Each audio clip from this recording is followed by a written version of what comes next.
Psst. Come here. Monster Energy has a secret they don't want you to know. They're a bully. A trademark bully. Okay, back up. Monster has spent well over a decade using their trademarks to try to take down some of your favorite brands. From Goliaths like Disney and Pokemon to indie game devs and microbreweries, no one is safe. They've even gone after the NBA. And it's all been done in an attempt to scare away other brands from using things that they definitely don't own, like claw marks, or just the word monster, or even the letter M. They really don't like it when you use the letter M. So come on and take a seat at the bar, because I've got just the drink for the occasion. Monster's newest alcoholic beverage, the Beast Unleashed, today on Mixing Media.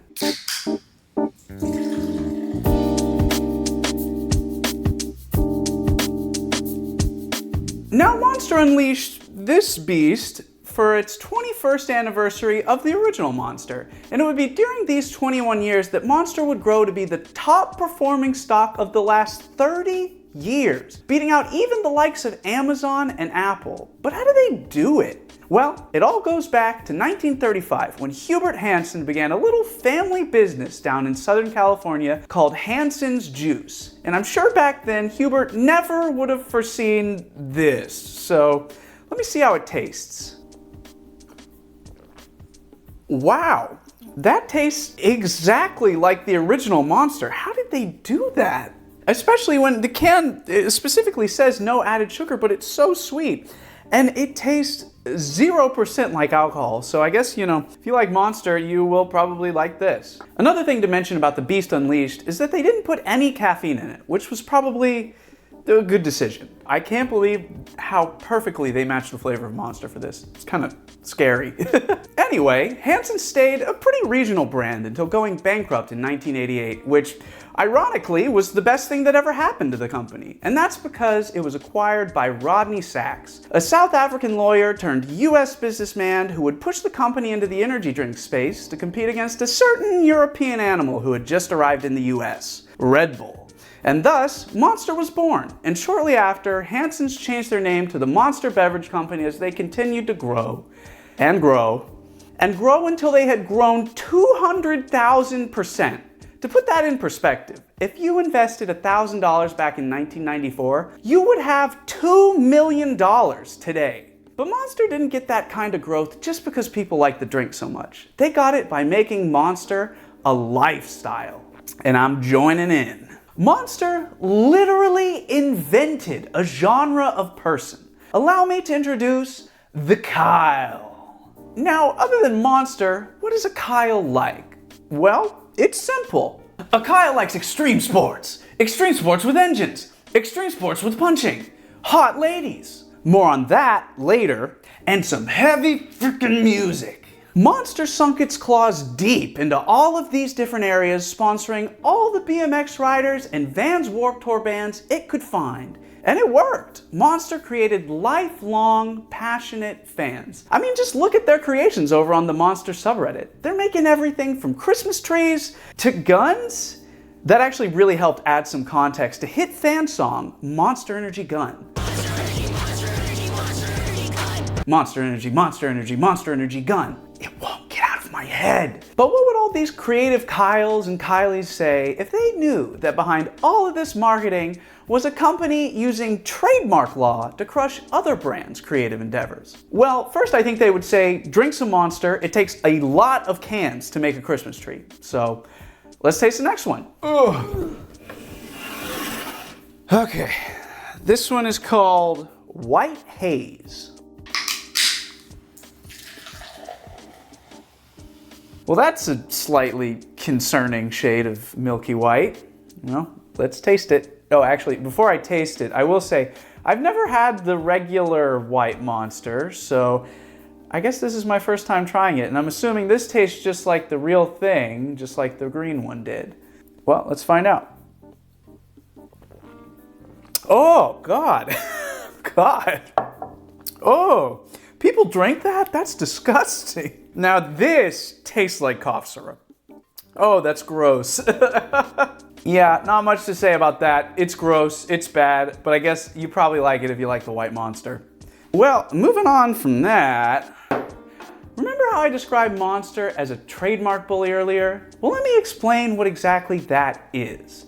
The US Patent and Trademark Office describes it as a trademark owner that uses its trademark rights to harass and intimidate another business beyond what the law might be reasonably interpreted to allow. And after reading through over 100 of their trademark disputes, I think Monster fits perfectly into this definition, because they are constantly going after companies, even if they're not a competitor, for using anything that's slightly related to their branding, even if it's just the letter M. And that's exactly what happened to NBA team the Toronto Raptors, who decided to change their logo up back in 2015 from featuring the full Raptor to just its claw marks on a basketball. And Monster decided this looked way too close to their similarly claw-marked logo, I guess, if you turn it sideways and put it on a basketball. So they sued the Raptors and lost, of course, because I mean, look at it. But winning isn't the goal when it comes to trademark bullying. Their real goal is to waste as much of their victims' time and money as possible.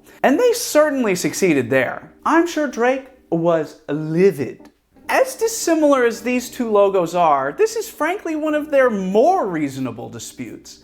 Just compare it to this logo that Monster went after from beloved YouTube D&D players Critical Role, which is clearly not even close to their logo. But it gets even worse from here, with Monster also going after Noster and Moonstar, because they vaguely sound like the word monster. Their justification for Moonstar was literally that it shared 4 of the same consecutive sounds in a row, so it must be infringing. Ugh. But the ones who really get it the worst are those who dare to actually use monster in their name. And to illustrate just how many of these there are, I'm gonna do a quick lightning round for you here. They went after Pokemon, the biggest media franchise of all time, twice for Pokemon X and Y and Sun and Moon. Then they decided to go after Disney for Monsters University, despite the fact that it's part of the Monsters Inc. franchise, which actually predates Monster Energy. They went after K-pop group Baby Monster, big mistake, K-pop fans will eat you alive. They went after adorable Nickelodeon movie Monster Truck about an actual monster that lives in a truck. Then they went after light novel series Re-Monster, arguing that nobody cares about the Re, so they must be stealing the name Monster, before also raising issue with video game franchise Monster Hunter for Monster Hunter Cross. And that's not even close to everything. Ooh. I could use a drink after all that. Well, a different drink. Anything but this. Alright, this time around, we got Peach Perfect. Alright, last one. And I'm noticing like a weird layer of like fat or oil on top. Not too appetizing. Oh. Oh, no more. So this is bad, and I might also be learning that I hate every other flavor of Monster than the original. Okay, now I want to move on to Monster's most hilarious trademark dispute.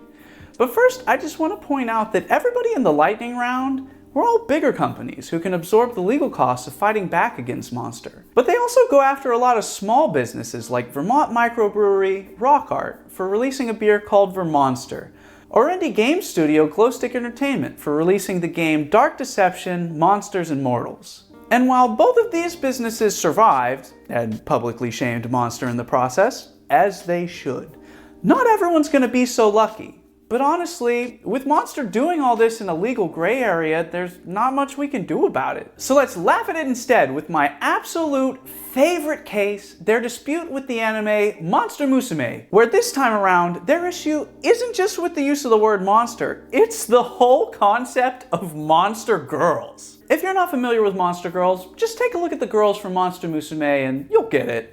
But this is where Monster would disagree, because they define monster girls as, quote, a group of beautiful women who appear at their events, aka these ladies. The stars of hit promotions like the Doonies that see our girls desperately trying to twerk while being blasted with sand. Boobkhana, where they don bikini tops and do donuts in a race car to test the limits of real-life jiggle physics. And finally, subjects of controversy when their presence at a NASCAR race attracted the ire of some fans who thought they weren't family-friendly enough for the events, which I guess they've never seen cheerleaders before. Side note, they got former Zoe 101 star Jamie Lynn Spears of all people to go around and try to drum up some positive PR during the controversy. Must have been a real rough time in her career. Now, I don't have any problems with the Monster Girls. I just think it's some real dude bro marketing that honestly I've just matured out of, because nowadays, all of my Monster Girls are 2D, and Monster's not taking that away from me, because Monster Musume kicked their ass in court.